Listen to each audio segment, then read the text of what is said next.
One of the great things about the Vitamix is that it's an amazing tool for making delicious, healthy soups. You can use the soup program to make a hot soup, or you can do what I'm going to do today, blend a chilled, delicious summer soup.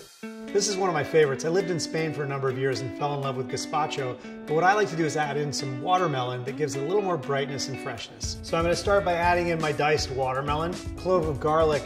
Next thing we're going to do is our tomatoes. The great thing about the Vitamix is you don't have to cut them very much. So I'm just going to take the core out and cut the tomatoes in quarters just so they fit in nicely.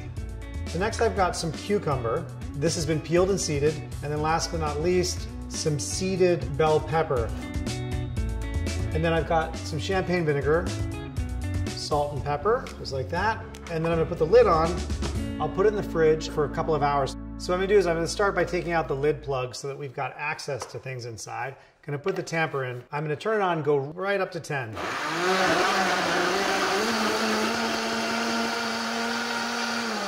Drop it down to 2, and I'm going to drizzle in the olive oil.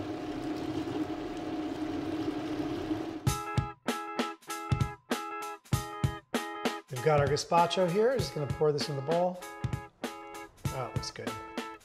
I'm going to add a little bit of lobster salad with avocado, more fresh watermelon, get a little texture as you're eating it. These are Marcona almonds, toasted. They're really so good. So I've got some that are just chopped up, and some fresh herbs for brightness, a little basil, and a little bit of tarragon. And I'll finish it with some extra virgin olive oil.